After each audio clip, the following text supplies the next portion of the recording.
Welcome, everyone, to the Firing the Man podcast. On today's episode, Ken and I are going to be diving into some of the latest news going on in the e-commerce world. Ken, what's going on? David, not a whole lot, man. I'm here and I'm ready and I'm excited. Another episode of Firing the Man podcast and chatting about e-commerce and some pretty big news, actually.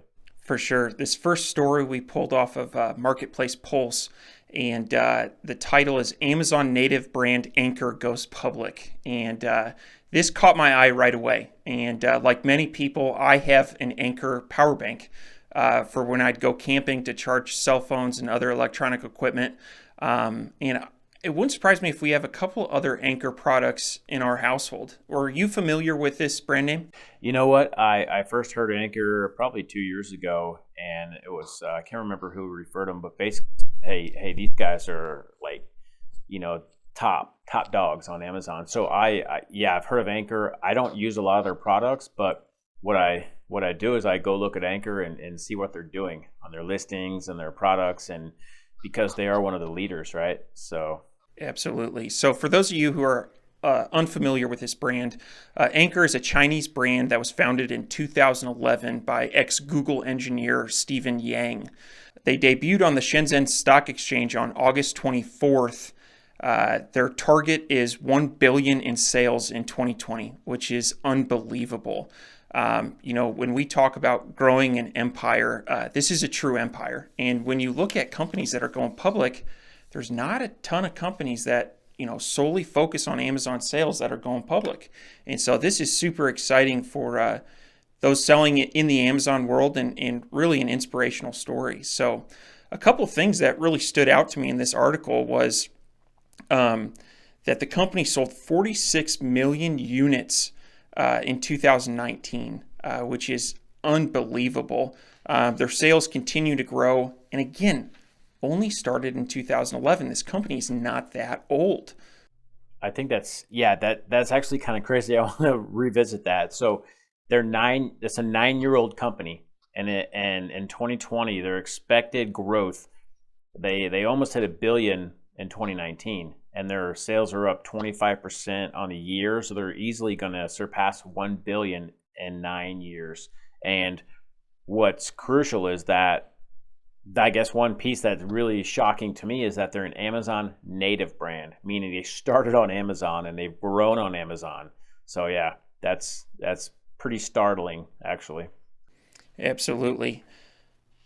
Another thing that stood out to me was only 146,000 followers on Instagram, which is a pretty decent following. However, if you were to compare their valuation to other companies their size, you would expect them to have a much greater social media following. And what I think that speaks to is just doing it right on Amazon. And certainly there are brands that are helped by social media, but they talk about focusing on just delivering really high quality products. There's a focus on customer reviews, and they focused on Amazon, and now they're a public company with a market cap of $8 billion. Yeah, absolutely. And they're doing Amazon right. Like they know, they have it down to a science, obviously, right? The CEO speaks to how Amazon reviews drive their product development. So like they're just culling information out of Amazon's ecosystem and using it to develop their products. There was one bit in here where I don't want to get into the actual product, but it was kind of funny that they actually launched a product that competes with Amazon. And so it's like, they kind of stepped up their game in that regard, meaning they can compete with Amazon. Another thing that kind of stood out to me was that, they say Anker is a native Amazon brand, meaning they started and developed and grew on Amazon, but now they're in Best Buy, Walmart, Apple stores, and so they've since expanded their empire, which is pretty incredible to go that route. Which I think there's a lot of open space right now for a lot of e-commerce sellers that have native Amazon brands and then branch out. You can kind of use that growth to fuel other sales channels. For sure, for sure. The CEO said that 50% of their staff work on research and development, and that to me, obviously they're doing it right, but that to me really stood out, and it made me evaluate how much of my time as a solopreneur am I spending on research and development. And if I'm being honest, I would say it's less than 5%. You get caught up being an owner operator and get caught up in the day-to-day business. And I think that, just carving off one day per week, researching new products, reading negative reviews, and listening to the voice of the customer, I think that's a positive ROI activity and something that as I map out my weeks, that's something I need to spend a little bit more time on. What about you? How much time are you spending on research and development?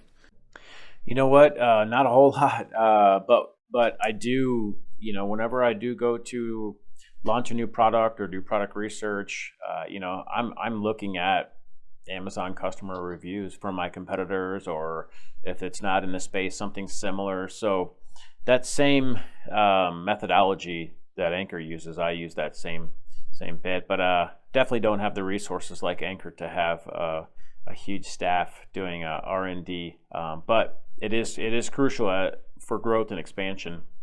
One other thing I'd like to mention is, if there's established brands that are out there that are kind of struggling, on Amazon, and I mean, you have large brands some of them aren't even on Amazon. Some of them are, they have one image, they have a crappy listing. You know what? Like, go look at Anker.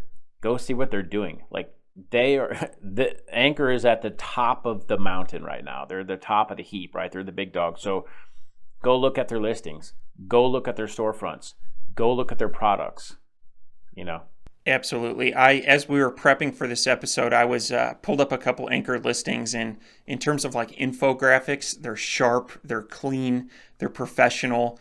Their enhanced brand content is awesome, and I think if you're carving off some tasks for, say, a VA, it's always good to point them in the direction of, hey, this is what we're shooting for, and pointing them to an Anker listing and saying, see how this infographic doesn't have too much text and it lays out all of the benefits. Those are examples that are really helpful when you're trying to communicate with somebody that you're outsourcing a task to. So I'm definitely going to be using Anker as an example in the future. Yeah, absolutely. And that is a really good point. I recently did that for my photographer. I was not going to be able to be there for a photo shoot. I sent him an email like, hey, look at these 3 brands right here. Go look at their Amazon listings. This is the flavor. This is what we're looking to get right here. So that was a really good tip. So for those of you that are listening to this podcast, obviously your first goal is to fire the man. And this CEO, Stephen Yang, he did fire the man. And now he has a public company worth $8 billion, which is unbelievable. So this just goes to show that you can grow a business that supports your family and your spending, but you can also grow a company, into a very large corporation, as Stephen Yang did. So this is an aspirational story, and we definitely wanted to share it with the Firing the Man Nation.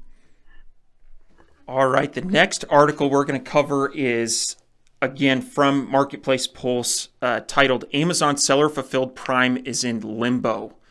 Ken, let's give us a recap of this article. Yeah, for sure. This is, I don't know. I think to me, this is kind of an Amazon squeeze play. For sure. For sure.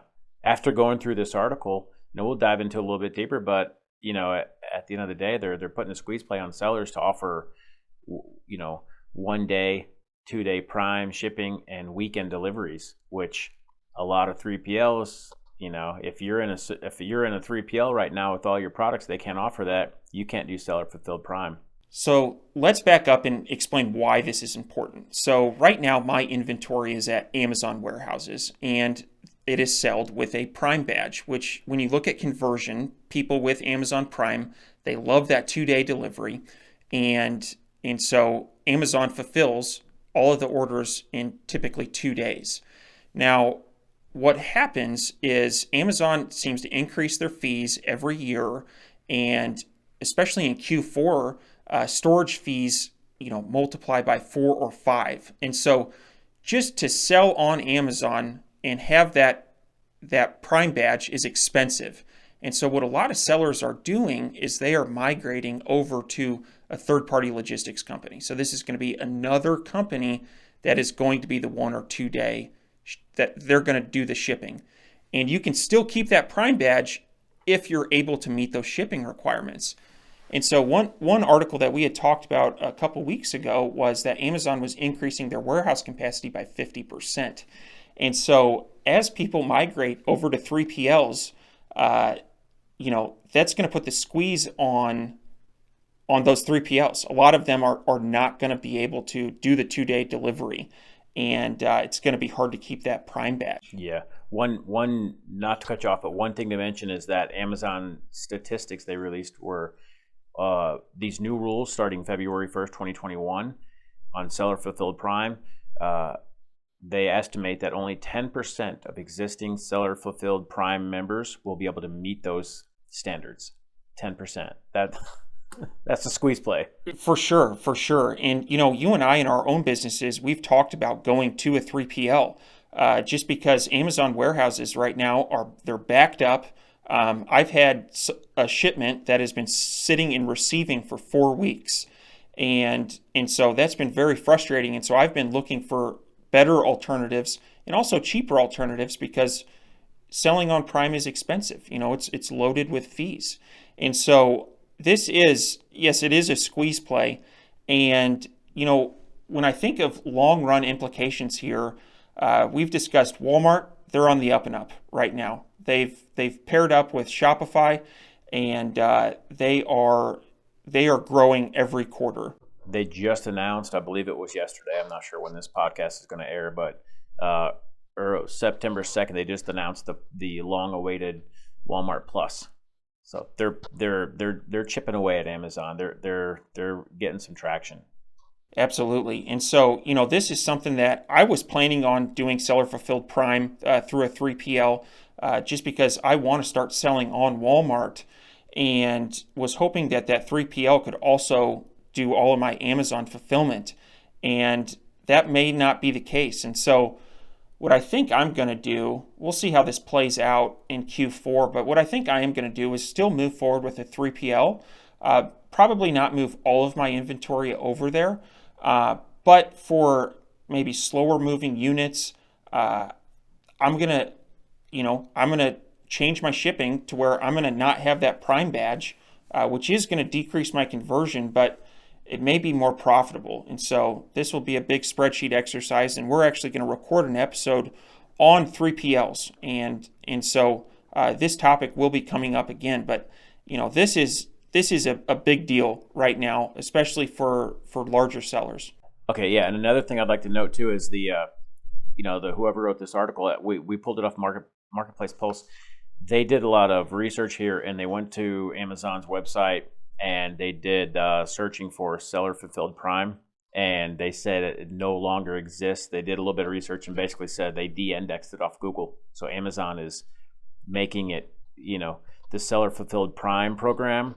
Like, if you're not in there now, are you going to be able to get in there? Like, are they just going to do away with that? I mean, it's really a gray area. And like you mentioned, I'm also going to get into Walmart and go to a 3PL, and this really just kind of wrecks all of that, right? Because if you have the bulk of your sales on Amazon, it's the largest channel, and you're looking to diversify, this is, totally a squeeze play by Amazon to try to maybe distract a little bit of that or just add some layers of complexity in there. So it will be interesting to see how this plays out. And we're doing a mini series on 3PLs, and this is going to be at the top of the question list for me. Is will you be able to meet the Amazon standards for the Prime, seller fulfilled Prime, 1-2 day shipping, you work on Saturdays, things like that, so interesting. All right, the last article we're going to cover today is titled Amazon Added Brand Stores to Search. And I think the first paragraph really summarizes this article well.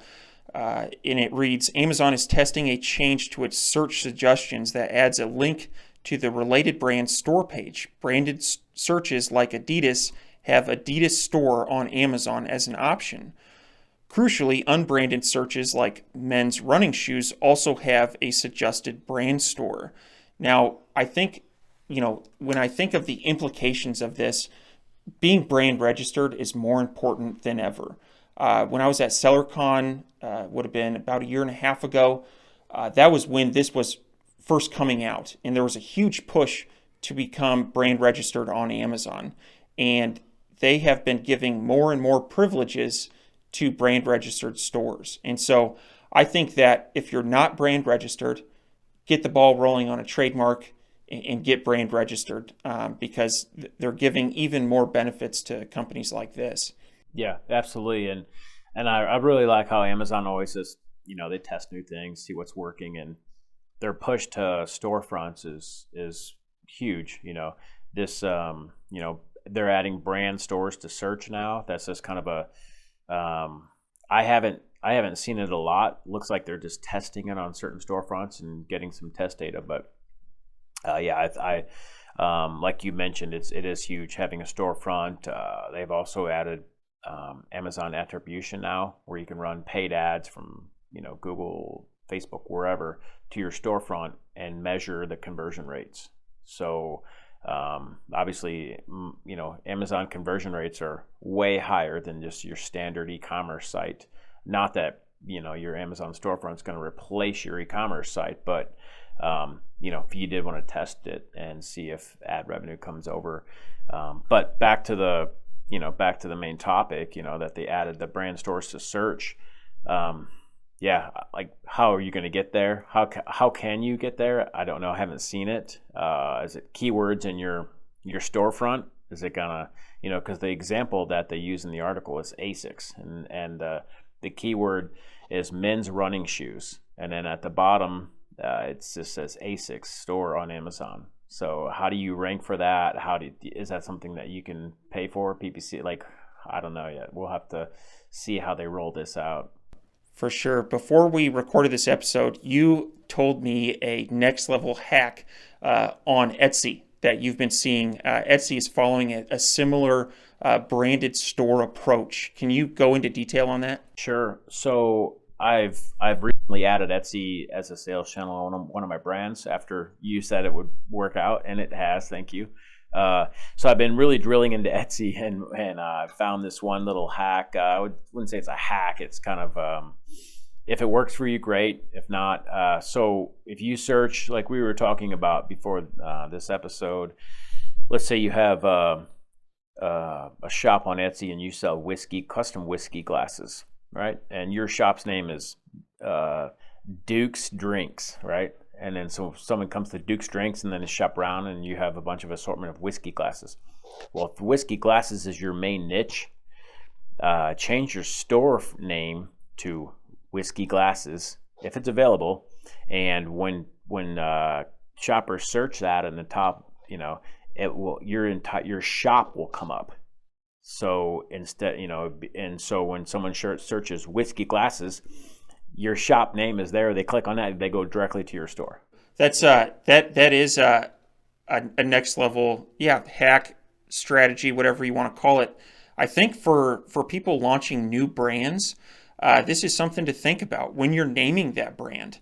Is you could come up with Jack's Whiskey Glasses, or you could be called like Whiskey Glass Outlet, and by putting that main keyword first, you're going to index right away for that. And so that's something to think about as you're picking a new company name, is if you can include the main keyword of what you're selling.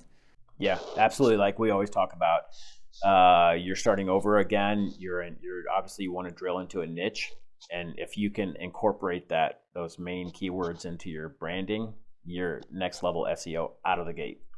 Absolutely. Thanks everyone for listening to this episode. If you have an article that you would like us to cover on a future episode, send it to ken@firingtheman.com and we will feature it on an upcoming episode. Thanks everyone for tuning in.